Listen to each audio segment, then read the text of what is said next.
And there she goes.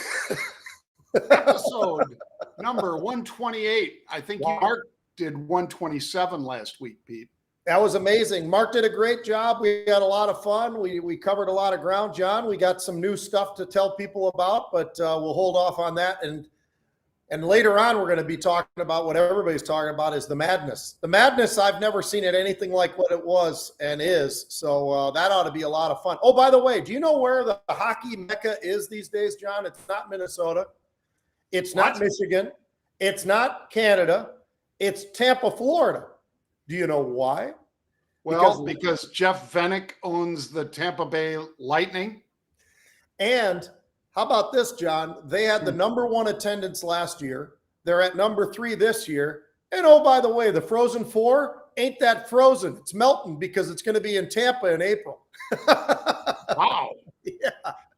Well, again, DeSantis in Florida, Pete, they are geniuses about tourism. Yeah. And they make it easy. People want to go there. Mm-hmm. And obviously, people from the Midwest tend to go to the western side of Florida, if you didn't know that, folks. Mm-hmm. And people from the East Coast tend to go to the Miami or the East Coast side of Florida. Yep. But either way, a lot of snowbirds in Florida, a lot of people that know and love hockey end up in Florida. And John, where I am, and all the way up from Tampa all the way down to Naples, I tell you, it is hockey, and hockey. And it's because they're from Minnesota, Iowa, the Dakotas, Michigan, Ohio. I mean, they're all here, and they're so excited. I'll tell you what, John, you should see the restaurants there. And you and I got to go to this steak place that's just absolutely one of the best in the entire country. It's Burns Steakhouse. Unreal. Yep. Best wine list in America, I think, Pete. Yep. And their dessert, the dessert room is kind of one of these things that's become legendary, just like this shirt. Legendary. It's legendary. Wow. Well, welcome, folks. This is indeed the Rebel's Edge. Pete and I are being assisted today by Mr. Gronkowski. Yes, that Gronkowski. He says that one of his relatives happens to maybe play some football or something like that. But this is the more famous Gronkowski that's running the boards here today because he wanted to, have a productive job after the NFL. So thanks, Gronk. Appreciate you, Gronk. Let's dive into the macro minute, Pete. Yeah. Macro minute, because we think we don't want to waste people's time with a lot of chatter about whether Janet Yellen should zip it. The answer is yes, she should. And luckily she did this weekend, Pete. And that certainly helped rather than hurt the market. And, we'll get to some of those banks that are reacting to non-Yellen. Instead of yelling and screaming, she was zipping. What do you got, Pete? Well, John's totally right about that. And I would just say this acquisition over the weekend, and I know we're going to go dive deeper into it, but that has at least put a huge Band-Aid and maybe even helped the markets even more. So I think that's worth even talking about for the macro minute is what happened over the weekend again. It was Credit Suisse the week before. This week is Silicon Valley Bank. It's interesting to watch how these things unfold, but the markets have found some stabilization, John. Absolutely. Well, let's dive in also, Pete, to fantastic futures because we've had about a 6% move since Friday on crude oil. And you and I talked about it last week, and I'm sure you and Mark did as well, that we've got the dollar up on the highs. It really is likely that the dollar softens. And Jens Norvig is saying, Pete, that we're going to see cuts by the end of this year of 100 basis points. If we see that for the U.S., I think that means we're going to see crude oil a lot higher. I pointed this out a while back, John, when it hit the lows, but I'm going to just jump real quick on wheat. And where do they trade wheat? Well, there's a little place in Chicago by the name of the Chicago Mercantile Exchange, and they trade a lot of it. It has bounced, John, off of those lows, and it had a pretty decent run of late. It's down 12% year to date, but it's right up there near that 700 level once again. So we are seeing a little bit of movement within that space. And obviously, I think wheat, you look at crude, you look at some of that, nat gas, forget that one. That just doesn't seem to want to recover. But everything else, we're starting to see a little stair stepping to the upside. Yep. Well, let's dive in, Pete, to First Citizens, because as we said, top of the show, folks, this is the story of the day. You don't need to waste a lot of time on other stuff because First Citizens taking out Silicon Valley Bank and seeing a similar move to what the acquisition of Signature Bank did last week. First Citizens is jumping by almost 50% today on the acquisition of Silicon Valley Bank because there's a lot of value there. Obviously, one is or was California-based, Pete, but the other one, the one taking it over, First Citizens, North Carolina, which is, of course, where Bank America was headquartered forever. Yeah, it's interesting, John. And I'll tell you what, this move that they did, they gave them a discount. They were in a great position. First Citizens Bank was in terms of, hey, look, they could sit back and say, that's not quite good enough. Maybe give us a little bit more. Maybe give us just a little bit more. And they did get it. And they get a pretty decent discount.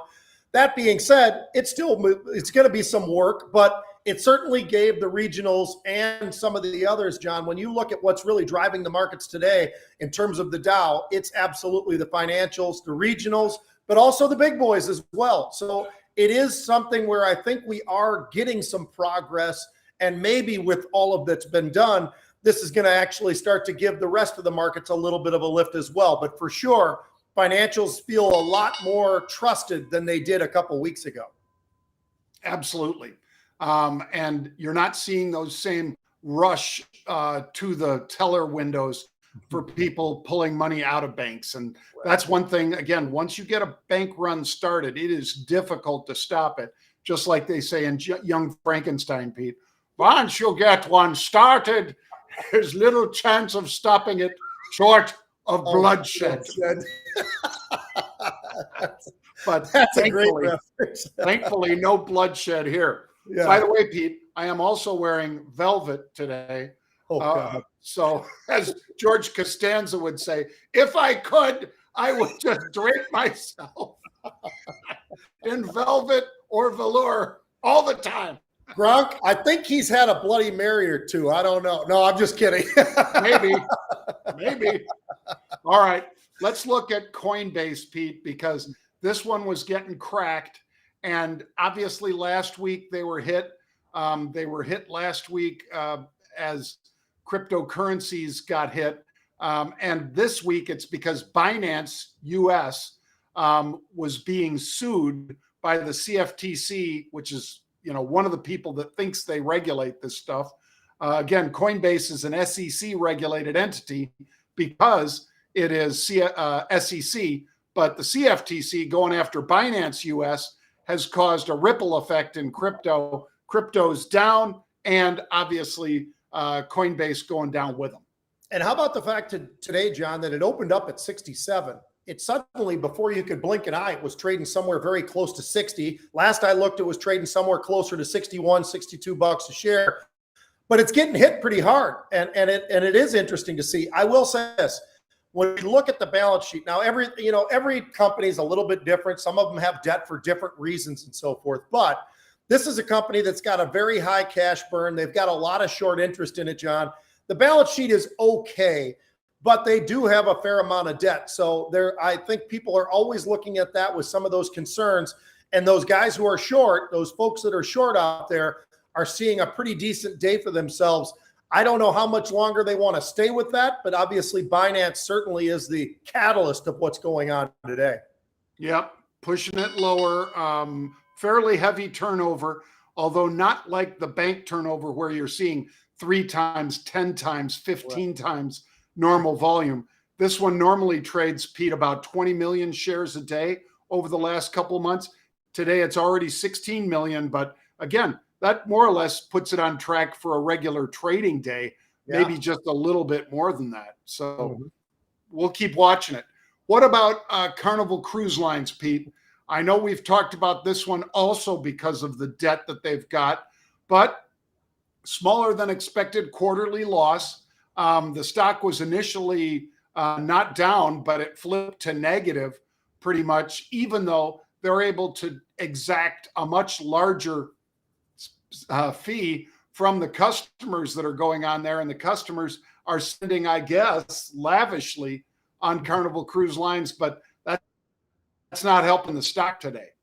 No, it's really kind of odd, John, because their numbers that they put up, they had some record numbers in some cases in terms of some of the volume and everything else, but it just doesn't seem to be able to hold. It was at 950. Next thing you know, it was trading underneath 9. It was trading in the high 8s. It's not that far off of the 52-week lows. It's not quite as bad as it once was. But I will say this, John, when you do look at that balance sheet, and I think that's something that we've always focused on, but when you look at that balance sheet, it still is pretty scary. I mean, you look at the debt level versus cash, and you're looking at what, $31 billion? That's not a great number. You look at the cash burn, also somewhere very close to $6 billion.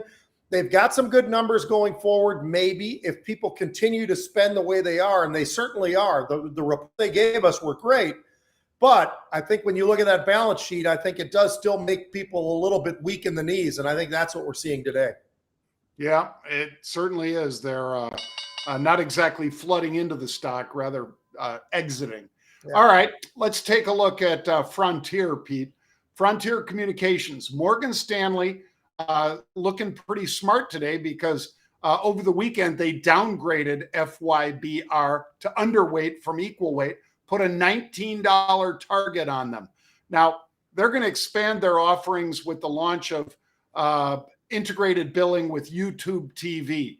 Now, I know my daughters watch YouTube TV, Pete. I don't.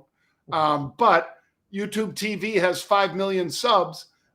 That's not small potatoes, but it's certainly small compared to Netflix and Disney Plus and so forth. Yeah. But wow, this is a very competitive space, right, Pete? Oh, it is. And John, it's down 10% on the day. It's not far from the 52-week lows. And oh, by the way, those 52-week lows, 2080. Well, they're talking about a price target of 19. I mean, so they are not putting out anything that looks very strong right now for Frontier. They talk about the fact that they are a premium to the competition in terms of the price right now.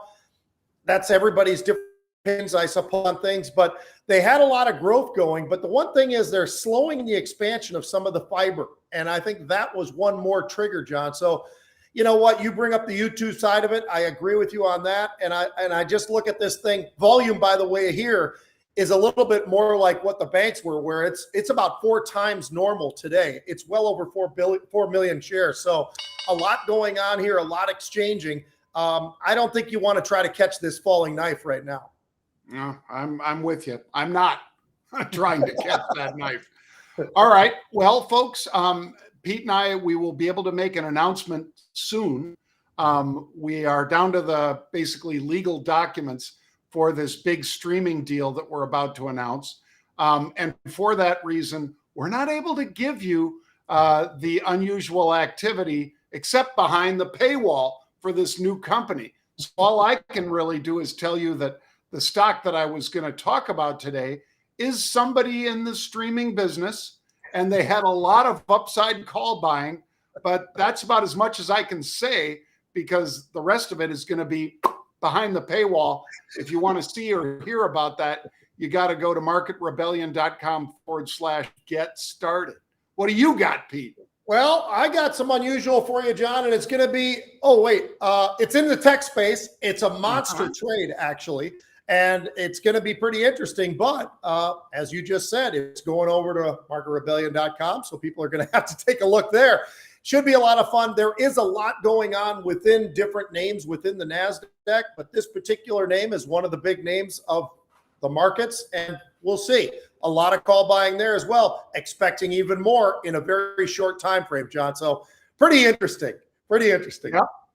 And it feels good getting this close finally to getting this over the goal line, Pete. But remember, folks, if you want to get the unusual activity, it's not going to be here anymore. It's going to be behind the paywall. And we've got a new service that's coming out. Hopefully we make an announcement at NFT Miami this week, Pete, down in Miami, Florida. So that's all I can say. Let's get started in sports, Pete. Let's do it. So, John, how about Lamar Jackson? Now, you and I both love this kid. Great kid, Heisman Trophy winner his junior year, not his senior year, goes into the NFL, and he's an absolute superstar, right? I mean, he's fast, he's agile as all get out, he's athletic beyond words. He is an incredible athlete, but he's not that big, and because of that, he does have susceptibility to some of the injuries that do come along with all of the movement that he does, all the running that he does. He's incredible, he's fast, but he also represents himself. Now, John, here's the question that I have for you. Is that a good idea? I mean, like, for instance, I don't mind the fact that he represents himself. He does not have an agent. He does have a guy that he's working with who they've accused him of being a guy who's been searching around with other teams, but Mr. Francis, but he's not an NFL guy who's been certified. So he cannot represent him. He cannot call teams about the services of Lamar Jackson, which in turn has caused this thing to become a real big headache because Lamar's out there. He's got to call. He's got to try to find teams that might be interested in some sort of a trade, right?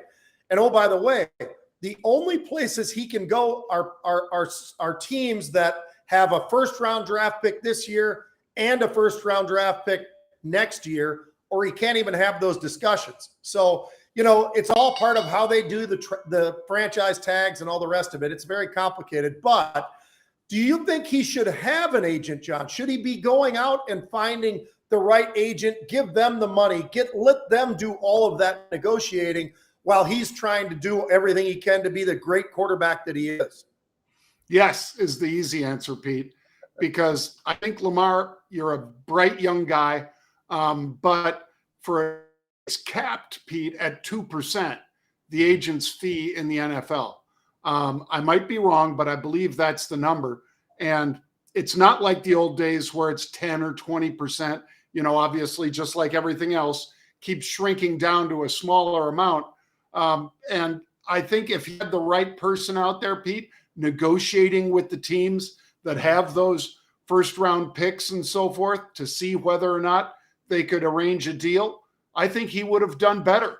I disagree with him holding out last year and saying, once the season starts, I ain't negotiating. I think that was smart, but I don't think he should be representing himself right now. I think he'd be better off if somebody was shopping him for the best fit and best deal. And you know, the part of his contract that I don't know, Pete, is whether he has a no trade clause or whether he has the right to basically say yay or nay to any of the teams that might have those picks and be willing to acquire him. Yeah, you're right. And I'll tell you, John, I've talked to quite a few different agents over the last, well, even going back to last year, but in the last couple of days, because of the fact that this is starting to really become something of a very big conversation because, you know, there is a time frame where it's just not going to happen. And you know what? I want this kid to do the best he can. One of the things hurting him is that contract last year with Deshaun Watson. Everybody now wants everything guaranteed, right? Because that's what he got. That is not a great thing for the NFL. It's not a great thing for the teams themselves. It's probably a great thing for the players, but this could bring some of those teams down potentially. And I think that people are trying to move away from that entire thing being guaranteed. So interesting. John, how about the Final Four, though? I mean, what makes it really cool this year, I think, is, all right, all the number one seeds gone, right? And they were gone. They were already gone getting into the Elite Eight. But now we're starting to look, and it's a lot of fun. By the way, I always like to brag about some of the Minnesota connections. So I'm going to tell you this, that San Diego State team that just winning and just keeps winning and just keeps winning, coached by a guy whose last name is Dutcher, John. You might remember his father. He coached for the University of Minnesota. And that's where he went to school, and he kind of cut his teeth as a coach there as well. And the other one is, or was, I should say, Musselman, whose son is in Arkansas. Well, they got knocked out, but I'll tell you what, that guy had a heck of a season and a heck of a run. I think Miami lined up with UConn. You got UConn, you got Florida Atlantic, you got San Diego. I mean, this is really pretty exciting because Florida Atlantic literally kind of came out of nowhere. I mean, does anybody even know what city Florida Atlantic is? You do probably, John, but I would say if you did a poll, 90% of the population would say, I have no freaking idea. Well, it's Boca Raton, just so you know. But it's pretty cool to see the 4 teams that are there. What do you think? And is there somebody that you like right now, John, over the others that really could win the title? Well, my wife went to Creighton, Pete, and so that was a tearjerker because, that was a free throw. So the kid from San Diego State, ice in his veins, the kid drained it, and they won 57-56. God bless him. But that was a tough one, I'm sure, for all the Creighton followers out there. And there are a bunch. In fact, the guy, Pete, that owns the Dodgers now, Walters, he and his company over at Guggenheim, he was a Creighton grad as well. So there's a lot of Creighton grads who are kind of, grinding their teeth over that one. But then the same thing with Florida Atlantic and Kansas State. Yeah. I mean, you kind of hope that it's not going to be, a foul at the very last shot that ends up being the one that turns the game over to somebody else. But, in both these games, that was what played into it, Pete. So there are some really tough kids that were able to overcome some extreme pressure. And I think anybody out there watching it knows that when all the eyes of, however many 100 million people are watching you make that free throw or whatever, that goes the same, by the way, for the officials that had to make those calls. That's a tough call to make, and that's certainly a tough free throw to make. The amazing thing coming out of this right now, John, is Creighton has had basketball teams in the past. It's really impressive. I mean, what they've been able to do for how small a school they are. My daughter used to live right there on campus after she left the University of Nebraska. She moved over to Omaha. Cool school, beautiful place. They are known for being a great basketball school. But I don't know. Do you and I remember much? I don't, of Miami being a basketball school. I mean, UConn, absolutely. Florida Atlantic's relatively new to the whole thing. San Diego has always been very, very good. They've not gotten this far, I don't think, but they've always been very good. But Miami might be the most impressive of them all. I mean, they've gone through the gauntlet of teams that they've gone through and just beat the tar out of them. I mean, the way they beat, that second half against Texas, I think they scored 50-something points in the second half, John, against Texas. It was amazing. And the talent that all 4 schools have is off the charts. I got flack last week because I was kind of teasing about Florida Atlantic to somebody, and I said, well, I think they're going to finally get beat. And, of course, they didn't. And all these guys came at me, and I'm like, look, I'm just, from the perspective of a viewer, just going, well, it's a really small school. How are they going to possibly go up and go against whomever, whether it's K-State, whoever it is, because it's just a different league. But I'll tell you, all these teams have some studs on those teams that have ice in their veins, like you said. So I think it's going to be a really fun Final Four. And, man, it's exciting to see that we're almost there, too. We're almost home for basketball.